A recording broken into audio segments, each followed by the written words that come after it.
আল্লাহ এক, তিনি ছাড়া কোনো মাবুদ নাই।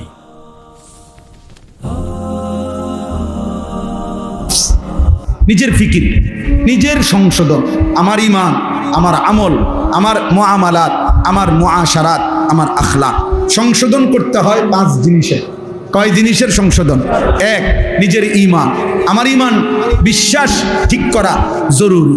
আমার বিশ্বাসের মধ্যে, আমার ঈমানের মধ্যে যেন কোনো কুফর না আসে, শিরিক না আসে, নেফাক না আসে। ঈমান হবে কুফর মুক্ত, ঈমান হবে শিরিক মুক্ত, ঈমান হবে নিফাক মুক্ত। এটা সংশোধন জরুরি, সংশোধন জরুরি। এক মানুষের জীবনের সবচেয়ে বড় সম্পদ ঈমান। ঈমান, ঈমান যদি হারায় তো পৃথিবীর সবগুলো ভালো কাজও খোদার কসম কেউ করলে আখিরাতের বিচারে 1 বিন্দু 1 জাররা কোনো বিনিময় পাবে না, বিনিময় পাবে। মান আমিলা সালিহান মিন যাকারিন আও উনসা ওয়া হুয়া মুমিন।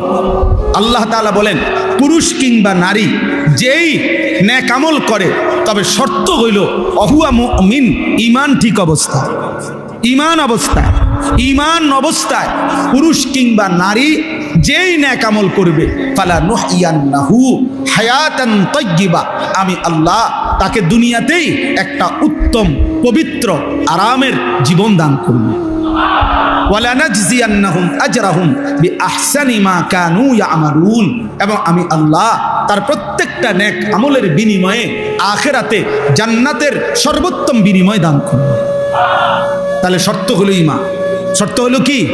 কোরআনে আছে, ওয়ামান আরাদাল আখিরাতা ওয়া সাআলাহা সাইয়াহা ওয়া হুয়া মুমিন ফাউলাইকা কানা সাইহুম মাশকুরা। আল্লাহ তাআলা বলেন, তোমাদের মধ্য থেকে যারা যারা আখিরাত চায় এবং আখিরাতের জন্য, জান্নাতের জন্য সর্বোচ্চ মেহনত করে, ওয়া সাআলাহা সাইয়াহা, তার জন্য মেহনত করে, আমলের মেহনত, আল্লাহ বলেন ওহুয়া মুমিন। হ্যাঁ, শর্ত হলো ঈমান অবস্থা।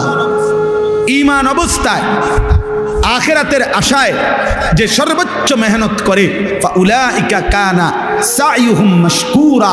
আল্লাহ তাআলা বলেন, তার প্রত্যেকটা মেহনত ঈমান ঠিক রেখে যাই করবে তাই আল্লাহর কাছে প্রশংসিত হবে, কৃতজ্ঞতার উপযুক্ত হবে। আল্লাহ তাআলা সেটা ধন্যবাদের সাথে গ্রহণ করে নিবে। এই জন্য ঈমান আমাদের সংশোধন জরুরি। আমার অজান্তে যদি আমি ঈমান হারা হয়ে যাই, কোনো কথা দ্বারা, কোনো শব্দ দ্বারা, কোনো বিশ্বাসের দ্বারা, কোনো আচরণের দ্বারা যদি আমার শিরিক হয়, কুফর হয়, নেফাক হয়, প্রিয় ভাই প্রিয় বাপ সবার জন্য, আমার জন্য, তাইলে আমার আখিরাত বরবাদ, তাইলে আমার আখিরাত বরবাদ। শিরিক মুক্ত ঈমান, শিরিক মুক্ত ঈমান জরুরি। জন্য শুধুমাত্র কালেমা লা ইলাহা ইল্লাল্লাহ এটা আমি মুখস্থ বলতে পারি, এতটুকুই যথেষ্ট না। নবীজি সাল্লাল্লাহু আলাইহি সাল্লাম বলছে, আল ঈমানু বিদউন ওয়া সাবউনা শুবা, ঈমানের 70টার চাইতে বেশি শাখা প্রশাখা আছে, ডালপালা। তো মুহাদ্দিসিনে কেরাম, উলামায়ে কেরাম সর্বোচ্চ গবেষণা করে তারা বের করছে ঈমানের 77টা শাখা। কয়টা? তো ফাআফদালুহা কাউলু লা ইলাহা ইল্লাল্লাহ, ঈমানের সবচেয়ে বড় শাখা লা ইলাহা ইল্লাল্লাহ, এই কালেমাটা বলা। তাহলে এটা তো ঈমানের একটা শাখা বড়, কিন্তু বাকি 76টা, বাকি 76টা কই? তাহলে আমার খবর নেওয়া উচিত।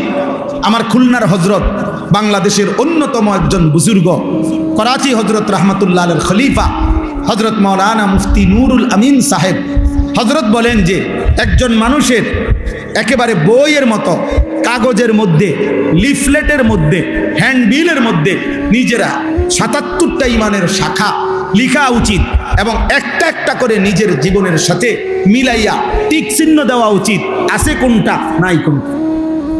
কি ভাই, উচিত না? এটা আছে কোনটা নাই কোনটা, তাইলে না আমার ঈমান পূর্ণ হলো। এটা আমারও উচিত, এটা আপনাদেরও উচিত, এটা তালেব ইলমদেরও উচিত, এটা উস্তাদদেরও উচিত, এটা আলেমেরও উচিত, এটা আওয়ামেরও উচিত। ঈমান বুঝাই দিতে হবে আল্লাহকে।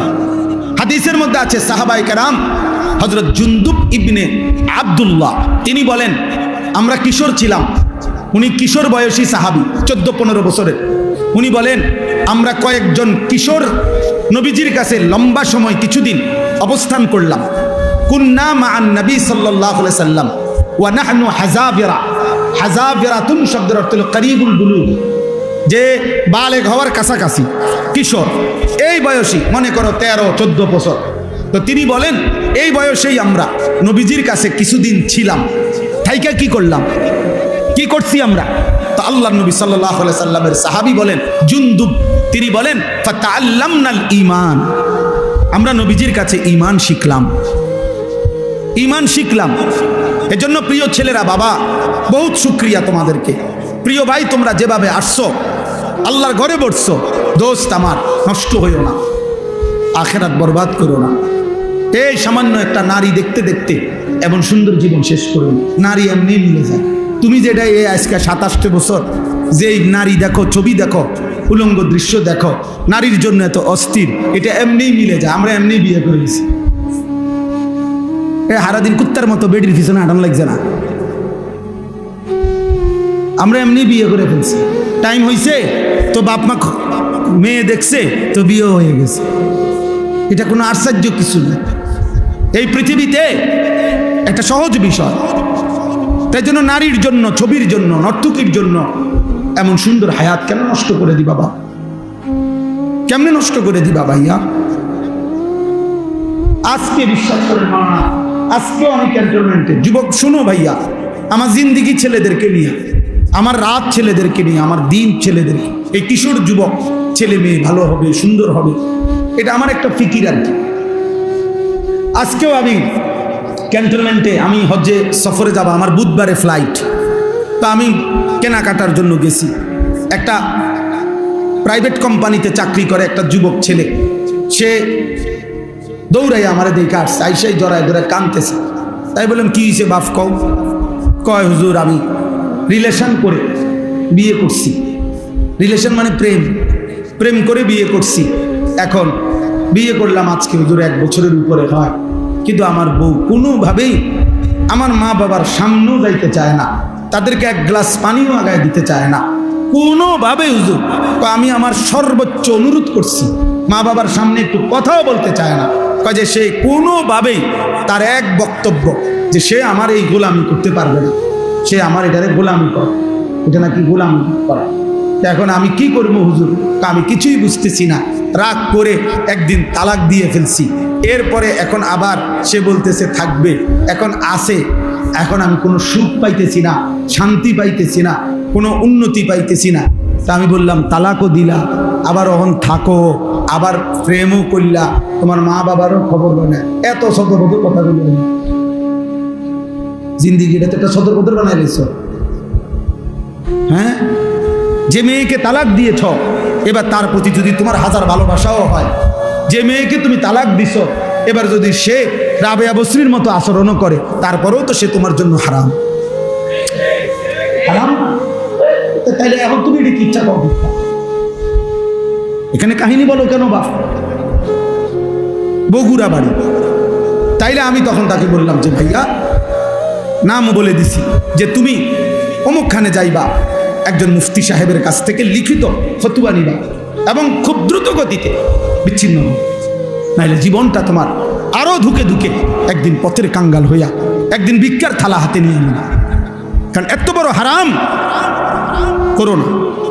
এজন্য ভাইয়া, তোমরা যদি আমার কাছে কেউ শুনতা, আমার জীবনে সব সময় আমার পকেটে ছেলেরা কাগজ দেয়, অনেক সময় অনেকখানি কত কিছু লেখে, আমার খাদেম যারা কত কিছু বলে, কি পরিমাণ এই হারাম সম্পর্কের কারণে। প্রিয় ভাই, প্রথম তো মনে হয় ওই মেয়ে তোমারে ভালোবাসে, ওই মেয়ে তোমার সাথে প্রেম করে, সুন্দর সুন্দর কথা বলে, বিবাহের আগে তারও কোনো কিছু তোমার কাছে ভুল মনে হয় না, সেও তোমার কোনো কিছু ভুল মনে করে না। কিন্তু যেদিন থেকে বিবাহ হয়, সম্পর্ক ভালোবাসার পরে বিবাহ হয়, সেদিন থেকে দুনিয়াটা জাহান্নামের টুকরা হয়ে যায়। এজন্য দোস্ত আমার, কমপক্ষে আখেরাত তো আছেই, নিজের এই দুনিয়ার জীবনটা নষ্ট করো না, নামের টুকরা হয়ে যাবে এটা, জাহান্নামের টুকরা। কোনো নারীর পিছনে, ছবির পিছনে, কোনো জিনা ব্যভিচারের পিছনে, মোবাইলের এই অস্থির ছবির পিছনে আমার প্রিয় সন্তান জিন্দেগি নষ্ট করো না। এমন হায়াত শেষ করে দিও না, এমন সুন্দর রাত আর পাবা না, এমন সুন্দর দিন আর পাইবা না, আর পাইবা না। কিশোর যৌবন, এমন একটা সময়। আমার কাছে কিতাব আছে, ওই ইউসুফ ভাই এই কিতাব দিছে, গত কিছুদিন আগেও দিছে। ওইখানে লিশাবাবে ফাকাত, যুবকদের জন্য একটা আরবি কিতাব। তো এখানে লিখছে উনি যে, হে যুবক, মনে রেখো আল্লাহ বলে দিছে যে যুবক হলো বাইনা দুফাইনে, আশ-শাবাবু বাইনা দুফাইন। একজন যুবক, একজন কিশোর, সে হলো দুই দুর্বলতার মাঝখানে। অর্থাৎ আল্লাহুল্লাযী খালাকাকুম মিন দুফিন, আল্লাহ বলেন আমি মানুষকে সৃষ্টি করেছি দুর্বল অবস্থায়। যখন সে শিশু তখন সে দুর্বল। সুম্মা জাআলা মিন বা'দি দুফিন কুওয়াতান, অতঃপর আমি আল্লাহ সেই দুর্বলতার পরে তাকে দিয়েছি শক্তি। কুওয়াতান মানে শক্তি, কুওয়াত মানে কি? শক্তি মানে যৌবন। সুম্মা জাআলা মিন বা'দি কুওয়াতিন দুফান ওয়া শাইবা, পুনরায় আবার সেই শক্তির পরে আবার দিয়ে ফিরাইয়া দিছি দুর্বলতা এবং বৃদ্ধকালীন অবস্থা। তাইলে বৃদ্ধকালটাও দুর্বল, শিশুকালটাও দুর্বল, তাহলে শক্তি কেবল যৌবন। এজন্য তিনি বলছে, হে যুবক, তোমার ওই দিকেও পার করে আসছো যেটা, সেটাও দুর্বল। তুমি সামনে যেটার মুখোমুখি হইতেছ, হয় মৃত্যু আর নাই তো বৃদ্ধ, সেটাও দুর্বল। শক্তি কেবল এখন, কাজ করলে এখনই করো, জীবন গড়লে এখনই গড়ো, নিজেকে সাজাইলে এখনই সাজাও, ভালো কিছু করলে এখনই করো। পরে আফসুস করো। একটা যুবক হলেও আমার কথা মনে রাখো, নিজেকে বদলাও, চেঞ্জ করো। এই চুল বদলাও ভাইয়া, এই মুসলমানের চুল না। হাসো না ভাই, হাসো না, হাসা উড়াই দিও না। তোমার ভিতরে যদি রক্ত থাকে, তোমার ভিতরে যদি কালেমা থাকে, তুমি যদি কোনো মুসলমান মার দুধ খায়া থাকো, তাহলে ইহুদি ইসরায়েলের ওই কুত্তারা প্রতিদিন তোমার মাকে হত্যা করে, বোনকে হত্যা করে, তোমার এতিম ভাইকে হত্যা করে, এতিম কুলের বাচ্চাকে যারা বোমা মেরে উড়ায় দেয়, ওই কুত্তারা, ওই বেঈমানদের ডিজাইন হলো এই চুলগুলো। আল্লাহর কসম, খোদার কসম, এগুলো সব ইসরায়েলি মডেল, সরাসরি বেঈমানের মডেল, অন্য কোনো দেশেরও না, সরাসরি ইসরায়েলের। কেন? এটা দাজ্জালের মডেল। আল্লাহর নবী বলছে, এখানে মুসলিম শরীফের হাদিস, নবীজি বলছে দাজ্জালের পরিচয় শাবুন, যুবক, কাতাতুন, চুল হবে এলোমেলো। হাদিস, ইন্নাহু শাবুন কাতাতুন আওয়ারুল আইন। নবীজি বলছে দাজ্জাল হবে যুবক, দাজ্জাল হবে এলোমেলো চুলওয়ালা, দাজ্জাল হবে বাম চোখ টেরা। তাইলে আল্লাহ রাসূল বলছে দাজ্জালের চুলের ব্যাপারে, নালে নবী আলাদা বললেন কেন?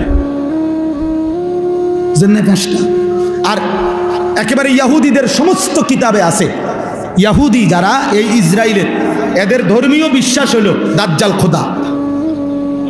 তারা, আমরা বলি দাজ্জাল, তারা উনাকেই বলে মসিহে মাউউদ, প্রতিশ্রিত যিনি আসবেন সেই মসিহ। ওরা দাজ্জালকে বলে, ওরা মনে করে উনি খোদা। এই জন্য মসজিদে আকসার এখানে উনি আসবে, মানে এই দাজ্জাল, সে এখানে বসবে, এখান থেকে ইহুদিদেরকে সাথে নিয়ে সারা পৃথিবীতে মুসলমানদেরকে হত্যা করে ইহুদি রাজত্ব কায়েম করবে। বিশ্বাস করো প্রিয় ভাই, এটা তাদের ঈমান, এটা তাদের বিশ্বাস, এটা তাদের আকীদা। এই জন্য তারা মসজিদে আকসার সীমানা ছাড়তে দেয় না। এই জন্য তারা এই জায়গাটা এইভাবে মাটি কামড়াইয়া, আজকে কয়দিন যুদ্ধ চলে জানো? ৭৭ বছর। এই ছেলে শুনছো? ৭৭ বছর। 1948 সালে প্রথম এই ইসরায়েলের এই বেঈমানদের সাথে ফিলিস্তিনের মুসলমানের যুদ্ধ শুরু হয়েছে। 48 ইংরেজিতে, আজকে 2025, ৭৭ বছর গুণা। ৭৭ বছরেও তাদেরও ব্যাপক ক্ষয়ক্ষতি হয়েছে। এমনি মিডিয়াতে আসতে দেয় না আর কি, তারা এগুলো প্রচার করে না। তাদেরও ব্যাপক ক্ষয়ক্ষতি হয়েছে, কিন্তু তারা এই জায়গাটা ছাড়ে না। কেন ছাড়ে না? মসজিদে আকসার সীমানাটা ছাড়ে না তারা, গাজার সীমানা ছাড়তে চাচ্ছে না। ইসরায়েলের এই জমিন ছাড়ে না কেন? কারণ তাদের বিশ্বাস আর কিছুদিন, আর কিছুদিন, আর কিছুদিন দাজ্জাল আসবে, সে বসবে এখানে, তাকে সাথে নিয়ে তারা সারা পৃথিবীতে ইহুদি রাজত্ব কায়েম করবে। এই ইসরায়েলের এক সময়কার প্রধানমন্ত্রী ঘোষণা দিছিল, মুহাম্মদের ওই মদিনা এটা আমাদের জায়গা। জানো মিয়া? হ্যাঁ, তাদের বিশ্বাস এটা। কারণ ওইখানে 3টা ইহুদি গোত্র ছিল মদিনাতে, বনু নজির, বনু কুরাইজা, বনু কাইনুকা। নবীজি সাল্লাল্লাহু আলাইহি সাল্লাম নবীজির হায়াতে যুদ্ধ করে সাহাবীদেরকে নিয়ে এই 3টা ইহুদি গোত্রকে আমাদের নবী মদিনার থেকে বিতাড়িত করছেন। এই জন্য তাদের ওই কথা মনে আছে, তাদের বিশ্বাস তাদের পূর্বপুরুষ কই ছিল? মদিনায় ছিল। এটা তাদের জায়গা, খায়বার তাদের এলাকা, তাদের দাবি। এই জন্য তারা গোটা আরব বিশ্ব বিজয়ের স্বপ্ন দেখে। তাহলে এই যুদ্ধ দোস্ত ফিলিস্তিন আর ইসরায়েলের যুদ্ধ না, এটা ঈমান এবং কুফরের যুদ্ধ। সারা পৃথিবীর মুমিন একদিকে, সারা পৃথিবীর বেঈমানের। হ্যাঁ হ্যাঁ, এটা হলো স্যাম্পল, শুধু ইসরায়েল আর ফিলিস্তিন স্যাম্পল চলতেছে। এই যুদ্ধ, এই সংগ্রাম সারা পৃথিবী ছড়াবে, সারা পৃথিবী। যেদিন ভারত পাকিস্তানকে আক্রমণের হুমকি দিছে এই কাশ্মীর ইস্যুতে, সাথে সাথে 1 ঘন্টা লাগে না, ইসরায়েলের কুত্তায় ওইখান থেকে ঘোষণা দিছে আমরা তোমার পাশে আছি। হ্যাঁ হ্যাঁ, 1 ঘন্টার ভিতরে ঘোষণা দিছে।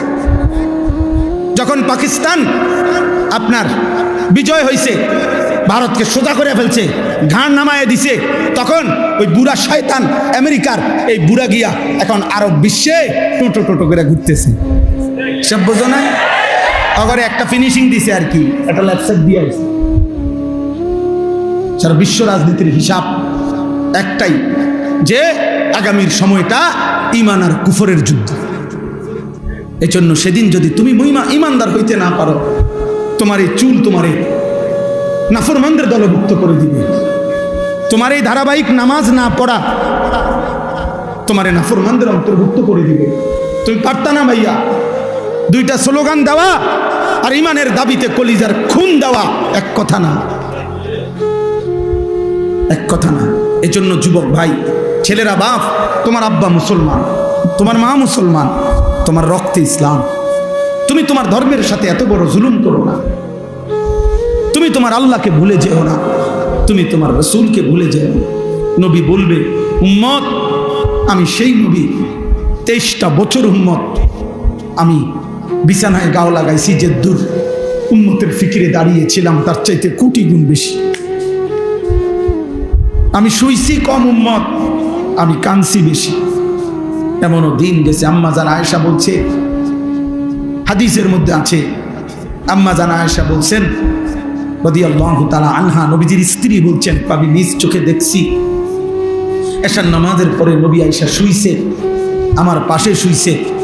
একটু পরেই দেখছি উনি দাঁড়ায় গেছেন, আর দাঁড়াইয়া এক দাঁড়ানোতে আর রুকুও দেয় নাই, সেজদাও দেয় নাই। হযরত আয়েশা বলেন, আমি দেখলাম এক দাঁড়ানোতে চোখের পানি ফেলতেছেন আর উম্মতের জন্য কাঁদতেছেন আর আল্লাহর কাছে দোয়াই করতেছিলেন। হযরত আয়েশা রাদিয়াল্লাহু তাআলা আনহা বলেন, আমি মনে মনে ভাবলাম যে আজকে আমি ঘুমাবো না, আমি দেখব নবী আমার কতক্ষণ জেগে থাকে। হযরত আয়েশা বলেন, খোদার কসম, বেলালের ফজরের আজানের সময় হয়েছে, আল্লাহর নবীকে তখনও দেখি দাঁড়াই আছে। কেমনে ভুলে গেলা জোয়ান? এমন রাসূলকে কি ভোলা যায়? এমন নবীর ভালোবাসা 2টা জিলাপি, এমন নবীর ভালোবাসা 1 প্যাকেট বিরিয়ানি। ইনসাফ এটা? এটা বুঝি কথা হইল? ধাক্কাধাক্কি করে, ঠেলাঠেলি করে, নবীর ভালোবাসায় দলাদলি করে। আরে বেটা ইনসাফ বলো বেটা। রাসূলুল্লাহ সাল্লাল্লাহু আলাইহি সাল্লামের 23 বছরের এই মেহনতের বিনিময়ে তো হযরত আয়েশা রাদিয়াল্লাহু তাআলা আনহা বলেন যে, জগৎবাসী শুনো, আমি দেখছি সারাটা রাত তিনি উম্মতের জন্য কাঁদছেন। হাত্তা তাওয়াররামাত কাদামাহু, 2টা পাও, কদম 2টা পাও, তাওয়াররামাত মানে হলো ফুলে ফুলে গেছে, 2টা পাও ফুলে ফুলে গেছে। এজন্য তালেবে ইলম আমরা, মাদ্রাসার ছাত্র, আমরা নিয়ত করো যে এই পৃথিবীর কেউ আসুক বা না আসুক, আল্লাহর দ্বীনের জন্য আমরা লড়ব ইনশাআল্লাহ। কলিজার 1 ফোঁটা থাকতে আমরা ইনশাআল্লাহ কোরআন বিরোধী, সুন্নাহ বিরোধী, ইসলাম বিরোধী কোন কাজ বাংলাদেশে বাস্তবায়ন হতে দেওয়া হবে না ইনশাআল্লাহ। এজন্য নারী সংস্কার কমিশনের এই অন্যায় দাবি বাংলার জমিনে বাস্তবায়ন হবে না ইনশাআল্লাহ। এদেশের কওমি মাদ্রাসার তালেবে ইলম এখনো বেঁচে আছে, হেফাজতে ইসলাম এখনো আছে, এদেশের লক্ষ লক্ষ উলামায়ে কেরাম কলিজার খুন দেবে প্রয়োজনে, কিন্তু আল্লাহর জমিনে, বাংলার জমিনে কোরআন সুন্নাহ বিরোধী নাস্তিকদের দোষর কোনো আইন বাংলাদেশে বাস্তবায়ন হবে না ইনশাআল্লাহ। বাংলাদেশে ওলামা বিদ্বেষী যে কেউই সে নিশ্চিত ইনশাআল্লাহ বেইজ্জতি হবেই হবে, হবেই হবে, হবেই হবে, হবেই হবে ইনশাআল্লাহ। এজন্য কিশোরগঞ্জের এক বেয়াদব নেতা নামের এক বেয়াদব ফজলুর রহমান নামের এক পাগল, এক মাতাল বাংলাদেশে ওলামায়ে কেরামকে বিদ্রুপ করছে। এই বেয়াদব ইনশাআল্লাহ প্রকাশ্য জমিনে বাংলাদেশে বেইজ্জতি হবেই হবে ইনশাআল্লাহ। বেইজ্জতি ওই বেয়াদব বাংলাদেশের ওলামায়ে কেরামকে প্রচন্ডভাবে বিদ্রুপ করছে। আমরা নারী সংস্কার কমিশন কোরআন সুন্নাহ বিরোধী প্রস্তাব পেশ করছে, আমরা এটার বিরোধিতা করলাম কেন? তার গাও জ্বলছে, সে তসলিমা নাসরিনের লাগা মায়া দেখায়, তার কাছে তসলিমা নাসরিনের প্রতি দরদ, ওলামায়ে কেরামের প্রতি বিদ্বেষ। কত বড় নাফরমান! এই জন্য যুবক ভাই, আমার কথা আমি লম্বা করব না, আমি এটা বুঝাইতে চাই যে আল্লাহর নবী সাল্লাল্লাহু আলাইহি ওয়াসাল্লাম অনেক কষ্ট করে 23টা বছর নবীজি সাল্লাল্লাহু আলাইহি সাল্লাম হাসরের ময়দানে নবীজি উম্মতের আমলনামা দেখবে। ভাইয়া, আমলনামা দেখবে, নবীজি দেখবে। ফাকাইফা ইদা জিনা মিন কুল্লি উম্মাতিন বিশাহিদ ওয়া জিনা বিকা আলা হাউলা'i শাহীদা। এই আয়াতের তাফসীরের মধ্যে আছে সূরা নিসা। নবী সাল্লাল্লাহু আলাইহি ওয়াসাল্লামের সামনেও উম্মতের আমলনামা উন্মোচিত হবে, নবীজি দেখবেন, তোমারও আমারও। তো নবী যখন দেখবেন, আহা, আমার উম্মত সেই উম্মত যার আমলনামার মধ্যে 365 দিনের এক বছরে কোনো দিন ফজরের নামাজ পড়ে নাই। আল্লাহর নবী বলবেন, উম্মত, এটা কি আমলনামা? আমার 23 বছরের চোখের পানি, আমার তায়েফের রক্ত, আমার দান দান শহীদ করা উহুদের রক্ত, আমি ক্ষুধার কষ্টে পেটে 2টা পাথর ভাঙছিলাম, আমি রক্তের উপরে উহুদের প্রান্তরে গড়াগড়ি খাইছিলাম, তাইলে আমার এই রক্ত, চোখের পানি, ক্ষুধার কষ্টের বিনিময়ে এই আমলনামা? দিন রাত নারী, ছবি, মদ, জুয়া, জিনা, ব্যভিচার, সুদ, ঘুষ, হারাম উপার্জন, এর জন্য আমার এত কান্না? বলো ভাই, কি জবাব হবে? বাবারা বলেন, কি জবাব হবে? 30 বছর যিনি সুদ খাইতেছেন, আপনি কেমনে দাঁড়াবেন? 30 বছর ধরে, 60 বছর ধরে যিনি বিড়ি সিগারেট খান, আপনি নবীজির সামনে কেমনে দাঁড়াবেন? 60 বছর বয়সেও যারা রঙিন টেলিভিশনে নাচ গান দেখেন, আপনি কেমনে দাঁড়াবেন? কি বলবেন? এই বলেন না, কি বলবেন বলেন? আজকে 20 বছর 25 বছর ধরে যার স্ত্রী বেপর্দা, আপনি স্বামী, মুসলমান স্বামী, কেমনে আল্লাহর সামনে দাঁড়াবেন?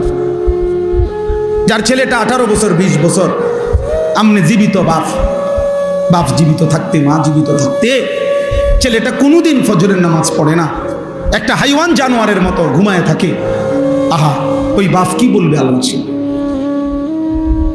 কি বলবে? সংসার মানে কি?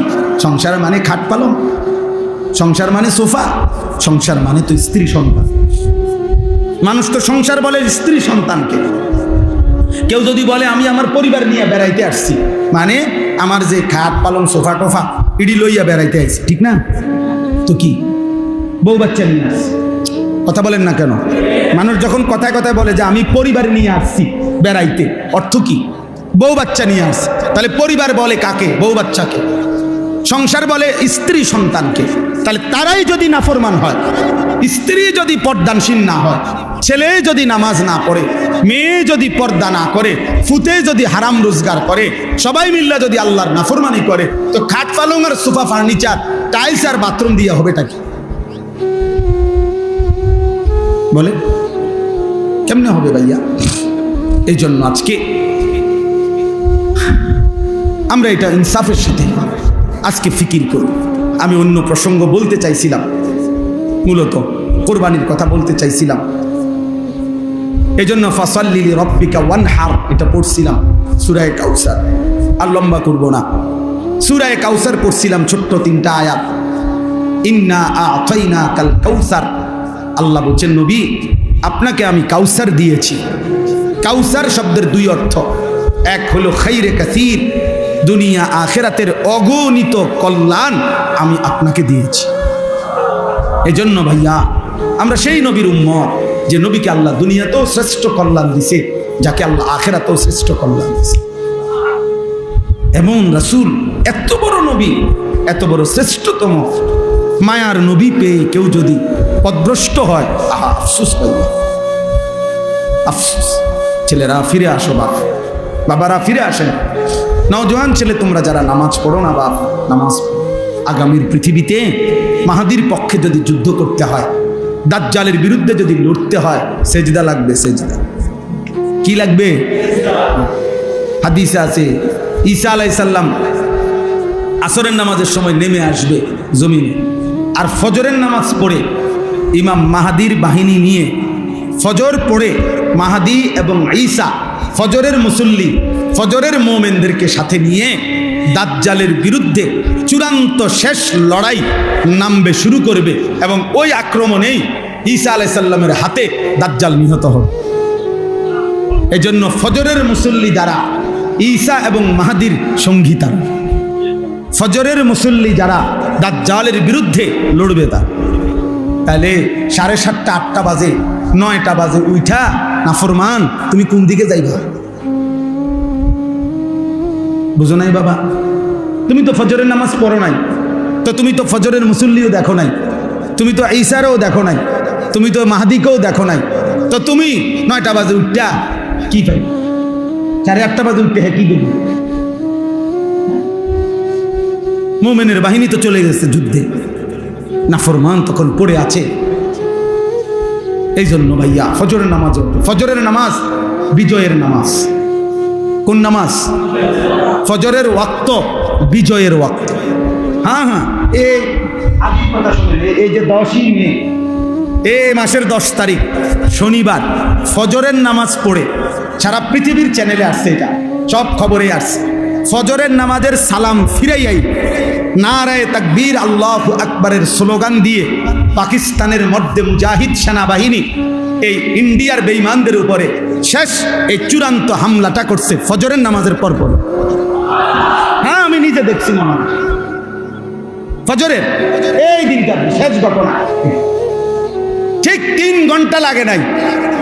বললাম না আমেরিকার বুড়া আব্বা, হ্যাঁ আমেরিকার বুড়া মিয়া ইন্ডিয়ায় ফোন দিছে, থাইমালাও ছাড়তা না, উড়াইয়া লাইব উড়াইয়া। হ্যাঁ, দুনো পুরা ঠান্ডা হয়ে গেছে। মোদি বেইজ্জতি হয়েছে, ইনশাআল্লাহ নেতানিয়াহুও বেইজ্জতি হবে ইনশাআল্লাহ। ইমানের বিজয় হবেই হবে ইনশাআল্লাহ। জিতবেই ফিলিস্তিন ইনশাআল্লাহ, হারবেই ইসরায়েল, হারবেই ইসরায়েল।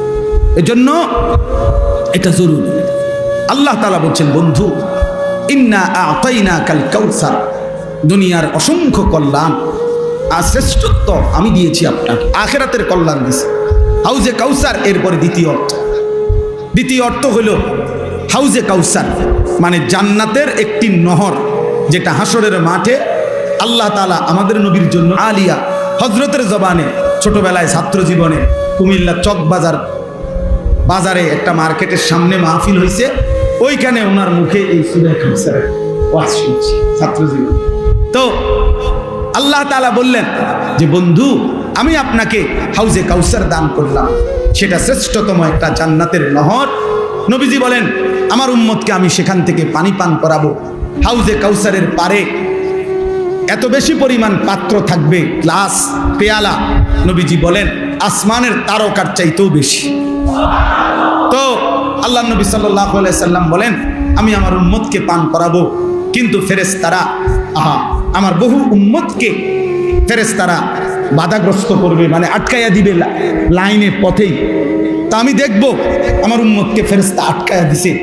খোদার কসম বাপ, এই যেই হাদিসে হাউজে কাউসারের কথা, ওই হাদিসেই এটা আছে।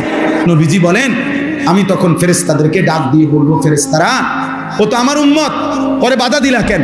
তখন ফেরেশতারা বলবে যে ইয়া রাসূলুল্লাহ আপনি জানেন না, ইন্নাকা লা তাদরি মা আহদাসু বা'দাক, আপনার পরে এরা কি করেছে? আপনার দিন বিকৃত করে দিয়েছে। আপনার 23 বছর ভুলে গেছে আপনার সুন্নাত, আপনার জিন্দিগি, আপনার চেহারা, আপনার আখলাক, আপনার সিরাত, আপনার সুরাত সবকিছু তারা উল্টা করে ফেলেছে, বিরোধিতা করেছে, এর উল্টা করেছে, নিজের মন মতো জিন্দিগি চালাইছে। এই জন্য আমরা বাধা দিলাম। তো আল্লাহর নবী বলবেন সোহকান সোহকান লিমান গায়্যারা বাদি, দূর হবে ঈমান, যা নাফরমান উম্মত বের হ, তোদের জন্য আমি 23 বছর কাঁদছি, বিনিময়ে 23 বছর কাইন্দাও যেহেতু তোদের মন গলাইতে পারলাম না, তো আজকে যা দূর হ, আমার সুপারিশও লাগবে না, হাউজে কাউসারেরও পানি লাগবে না, যা যা বেটা সব। সেদিন বুঝবা দোস্ত, কাছে আইসা নবীজিকে দেইখা যখন বিতাড়িত হয়ে যাবে, তখন কি পরিমাণ কলজাটা ছিঁড়ে যাবে, তখন সে বুঝবে হায় এত বড় হাসরের ময়দানে আজ আমার কোনো আশ্রয় না। ফামালিজ জালিমিনা মিন আনসার। রব্বুল আলামিন বলেন সেদিন জালেম আর কোনো সাহায্যকারী পাবে না। فإذا نفخ في الصور فلا أنساب بينهم يومئذ ولا يتساءلون। রব্বুল আলামিন বলেন ইসরাফিল যখন ফু দিবে, হাসরের মাঠ যখন কায়েম হবে, কোটি কোটি মানুষ যখন দাঁড়াবে, সেদিন কেউ কাউকে বংশের পরিচয় দিবে না। ফালা আনসাবা, নসব মানে বংশ, আত্মীয়তার সম্পর্কের কোনো পরিচয় দিবে না। ওয়ালা ইয়াতাসাআলুন, কেউ কাউকে ভালো মন্দ কিছুই জিজ্ঞেস করবে না। হাদিসের মধ্যে আছে আল্লাহর নবী বলেন ইব্রাহিমের মতো নবী তার সন্তান ইসমাইলকে দেখবে কিন্তু একবারও ডাকবে না। ইয়াকুব নবীর মতো নবী ইউসুফকে দেখবে। খোদার কসম বন্ধু, ইউসুফ তো সেই ছেলে, 40 বছর ইয়াকুব নবী যেই ছেলের জন্য কাঁদছিল, হ্যাঁ, আবিয়াদ্দাত আইনাহু মিনাল হুজনি। আল্লাহ বলছে ইউসুফের সুখে কাঁদতে কাঁদতে ইয়াকুব নবীর চক্ষুটা সাদা হয়ে অন্ধ হয়ে গেছে। সেই ইয়াকুব নবীও ইউসুফকে দেখে একবারের জন্য ডাকবে না। ইয়াকুব বলবে ইয়া রব্বি নাফসি নাফসি, ইউসুফও বলবে ইয়া রব্বি নাফসি নাফসি। ইব্রাহিম বলবে ইয়া রব্বি নাফসি নাফসি, ইসমাইলও বলবে ইয়া রব্বি নাফসি নাফসি। মূসা নবী বলবে লা আসআলুকা লিয়াউমা উম্মি ওয়ালা উখতি। মূসা নবীর মতো নবী বলবে আল্লাহ আমি আমার মাকেও চাই না, বোনকেও চাই না, বাল আসআলুকা লিয়াউমা নাফসি, আজ শুধু আমি আমাকেই বাঁচাইতে চাই। তুমি কে, আমি কে? হ্যাঁ, আল্লাহ আমাদেরকে বুঝ দান করেন। ফাসাল্লি লিরাব্বিকা ওয়ানহার। আল্লাহ তাআলা বলেন অতএব বন্ধু, হাউজে কাউসারের মতো নিয়ামত দিলাম, দুনিয়া আখিরাতের কল্যাণ দিলাম। অতএব যাকে আমি আল্লাহ তাআলা বড় কোনো নিয়ামত দেই তার উচিত 2টা কাজ করা। 1, আমি রবের জন্য নামাজ পড়া। 2, আমার জন্য কোরবানি করা। এজন্য যাকে আল্লাহ নিয়ামত দেয় তার উচিত আল্লাহকে সেজদা করা। যাকে আল্লাহ নিয়ামত দেয় তার উচিত আল্লাহর পথে সম্পদের কোরবানি করা। ইন্না শানিআকা হুয়াল আবতার। নবীজির শেষ ছেলেটা যখন মারা গেছে, মক্কার কিছু কাফের বলছিল মুহাম্মদ নির্বংশ, মুহাম্মদের আর নাম নিশানা থাকবে না পৃথিবীতে। আল্লাহ বলেন বন্ধু আমি ওয়াদা দিলাম আপনার বিদ্রুপকারী যারা, আপনার বিরোধিতাকারী যারা, তারাই নির্বংশ, তাদেরই নাম নিশানা থাকবে না, আপনার নামও থাকবে, আপনার দিনও থাকবে, আপনার ফিকিরও থাকবে, আপনার মেহনতও, আপনার বংশধরও কিয়ামত পর্যন্তই থেকে যাবে। এই জন্য আজকে আর আবু জেহেল, আবু লাহাব, উতবা, সাইবা, আস ইবনে ওয়াইল এসব বেঈমানদের নাম কোনো কুত্তাও নেয়। এগুলোর নাম বংশ নাই, ঠিকানা কিচ্ছু, বায়োডাটা নাই, আব্বার নাম চাচার নাম কিচ্ছু না, কিচ্ছু বেলে নাই। কিন্তু রাসূলুল্লাহ সাল্লাল্লাহু আলাইহি সাল্লামের খানদান হযরতে হাসানের বংশধর, হযরতে হুসাইনের বংশধর ছিল, আছে, থাকবে ইনশাআল্লাহ। এজন্য চলো ভাই, মুমিনের নামই পৃথিবীতে থাকবে, নাফরমানের নাম থাকে। আল্লাহ তাআলা আমাদেরকে বুঝ দান করেন। তাহলে কি বললাম দুই কথা। এক নম্বর কথা হলো আমাদের প্রত্যেকের ইসলাম সংশোধন দরকার কিনা। দুই নম্বর হলো যে আল্লাহ তাআলা আমাদেরকে অগণিত নিয়ামত দিয়েছেন, এই শরীর, স্বাস্থ্য, সুস্থতা, চোখ, নাক, কান, হাত, পা, আসমান, জমিন, চন্দ্র, সূর্য, আমার জিন্দিগির যা কিছু সব আল্লাহর দেওয়া নিয়ামত। অতএব এই নিয়ামতের শুকর হিসাবে উচিত আল্লাহকে সেজদা করা। কাকে সেজদা করা? ফাসাল্লি লিরাব্বিক, আল্লাহকে সেজদা করা, নামাজ পড়া এবং কোরবানি সহ মানে আল্লাহর পথে নিজের সম্পদ ব্যয় করা। এই জন্য আজকে এই শেষবারের মতো আমার কিশোর যুবক ভাই, তোমাদের কাছে আমার একটা শেষ অনুরোধ, তোমরা নামাজ পড়ো। বলো ভাইয়া ইনশাআল্লাহ, বলো নওজোয়ান, বলো ইনশাআল্লাহ। একটা আমি এত বড় বুজুর্গের মাদ্রাসা, এত বড় মহান মানুষের মাদ্রাসা, অনেক আলেম ওলামা, তালিবে ইলম, আমি একটা আবদার করি, রাগ হইও না, শরমও পাইও না, শরমের কিচ্ছু নাই। আল্লাহর জন্য তুমি হিম্মত করো, দেখো ইনশাআল্লাহ দুনিয়াতেও সম্মানিত হইবা, আখিরাতেও সম্মানিত হইবা। আমার একটা আবদার আছে, আবদারটা হইল তোমরা যাদের এই চুল এই ডান দিকে বাম দিকে সামনে বড়, এই ফ্যাশনেবল চুল, তোমরা দাঁড়াইয়া বলো যে এই চুল কাইটা ফেলবা, সমান করবা চান, বলো যে নিয়ত করো, এক হিম্মত করো। আমি দোয়া করুন দিল থেকে ইনশাআল্লাহ। এত তালেবে ইলম দোয়া করবে, উলামায়ে কেরাম, তোমরা লজ্জার কিছু নাই, তুমি ঠকবা না ইনশাআল্লাহ, তুমি জিতবা। আমি বললাম তুমি জিতবা, দাঁড়াও, হিম্মত করো। যাদের চুল না দাঁড়াও, দাঁড়াইতে হবে, দাঁড়াও বাবা, মাশাআল্লাহ, শর্মায়ও না, হিম্মত করো, হিম্মত করো যুবক, নিয়ত, পাক্কা নিয়ত করে দাঁড়াও, ধোকা দিও না। আমি কোনো তোমার লেগে ভোটে দাঁড়াইছি না, কাজেই আমি তোমার আখিরাতের আশায় বলছি, পাক্কা নিয়ত ইনশাআল্লাহ। নিয়ত ঠিক আছে তো ইনশাআল্লাহ? কি করবা ভাইয়া কও? চুল সোজা করবো, সোজা বলো কি করবা? আল্লাহ তোমাকে তৌফিক দান করে। হুজুর আপনারা এদের জন্য দোয়া করবে, তালিবে ইলম তোমরা বলো তাদের জন্য দোয়া করবা কিনা? আল্লাহ তাআলা এই যুবকদেরকে আগামীর মাহাদির সৈনিক হিসাবে কবুল করে না ইনশাআল্লাহ। তোমরাই লড়বা ইনশাআল্লাহ। আগামীর পৃথিবী ইসলামের পৃথিবী ইনশাআল্লাহ, কোরআনের পৃথিবী ইনশাআল্লাহ। সারা পৃথিবীতে দুশ্মন নিজেদের অস্ত্র খুলে ফেলছে, আর ইমানদারও ইনশাআল্লাহ জান দেওয়ার জন্য রেডি হয়ে আছে। বিজয় আসবেই মুসলমান। আল্লাহ আমাদেরকে তৌফিক দেন। আজকের এই মজলিস আল্লাহ তাআলা